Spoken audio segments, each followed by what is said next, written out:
I'm recording this video just to try something because, as you can see, I'm crying. And I just thought of this. This bag was given to me by my friend Emily. And the shirt that I just saw walking out of my house, was given to me by Emily. The jacket that my mom came in to see how it looked was given to me by Emily. And I don't even know how to say this, and I'm sorry if this is not my story to tell, but Emily was transgender. And I didn't even know that Emily was transgender for the first 3 months that I knew her. And still to this day, even after she told me, I just see her as my sister. I see her as a girl. But ever since she did tell me that day, something did change, because I knew she was really hurting. God, Holy Spirit, please give me the right words to say. I don't want this video to be about my ego or my opinion. I want this video to be about the voice of love and the voice of truth. Emily was hurting. I lived with her for 6 months. I slept next to her for 6 months. I watched her cry.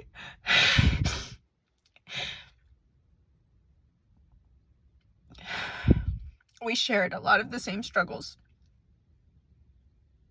And we both were neglected of the help that we needed. The system has failed everyone. And from what I can see, if there was actually politicians that genuinely cared about helping the transgender community, you wouldn't have people miserable even after their surgeries. They don't tell you about the surgeries that go wrong. They don't tell you about the level of unfulfillment after these surgeries, because everyone is looking for a purpose and a higher purpose, a greater purpose, a calling, an understanding of why we exist, of what life is, what the meaning of life is.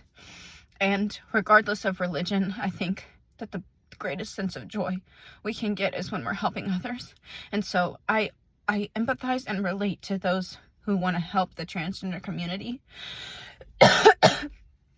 And I do believe that everyone deserves to be equally safe, seen, and respected for who they are. When I speak out about my opinions about gender affirming care, it only has the context of politics and money, okay? It doesn't have any context regarding my thoughts, my concerns, my feelings towards people and their well-being. But I guess it does. When what I'm about to say does, because I care so greatly about the transgender community. And if these programs that were designed, these gender affirming programs that were designed to help the transgender community, actually worked and actually gave people the sense of fulfillment they need, or that they're looking for, I don't think my friend Emily would have died months before she was supposed to get a surgery. I don't think she would have been doing drugs, trying to numb herself still, months before. She had just gotten approved for her surgery. On the surface, she seemed excited. On the surface, it was giving her a purpose, but it wasn't on the inside, because none of us are just a gender. None of us are how we present. We're souls. We're souls with a greater purpose.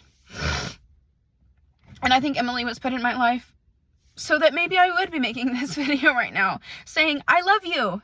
And I believe you have a greater purpose. And you are more than a gender. You are more than your makeup, your outfit, your hair. And if you want to slay, slay. I don't care. Okay? And these tax dollars, this argument that I'm honestly sick of at this point. I only care because there is suffering that we really need to pay attention to.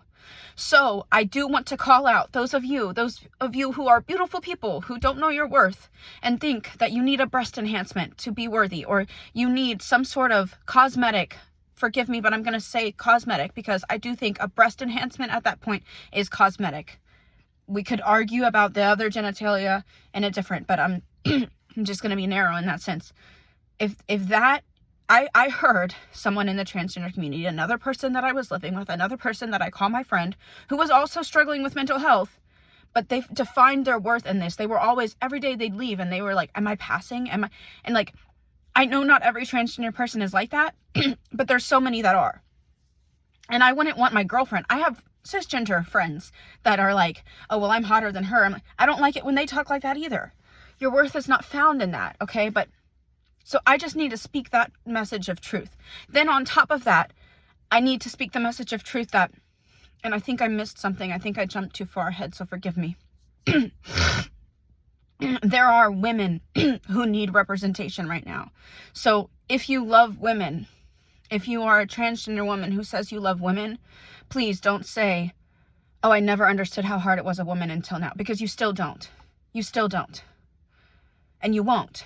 Until you have a womb, you won't. So just listen. And at the same time, we all need to listen to each other. I want to listen to your experience as a transgender person from the perspective of a transgender person. I don't want to listen to a man who still has a penis talk about what it's like for him to be a woman. And I won't. But that doesn't mean I don't love you. That means that I love you enough to be like, this is not right. This is not right. Okay? And I love myself enough. I've had to learn to love myself enough to say, no, I aborted a baby from a rape and I'm still haunted by it. And it wreaked havoc on my body. And I hated my body and the psychological damage that did to me. And I was a sex worker and got pregnant from that. And like, it's similar, but it's not the same. And so I won't call it the same. I will call it similar, but I will not call it the same. And I will speak as a woman who's given birth, who has periods, who's had an abortion, who's been raped, who's aborted a baby that was a product of rape. I want to tell my story, and I want other women who have gone through that same thing to tell their story. I want people of the transgender community to tell their stories and actually be heard, not a fabricated story that is truly an escape from the real story. Okay, and I had the honor of living with someone and them sharing a glimpse of their experiences. I'll never understand the depth of what my friend was going through. But I also know that living with her in a women's shelter and knowing that she died in that parking lot, that system failed her. There is no real help that I've seen. There's no real help. There's temporary handouts, and you do what you do with them, what you choose to. But if I could do anything at all to actually help someone, I want to speak the voice of truth and true love.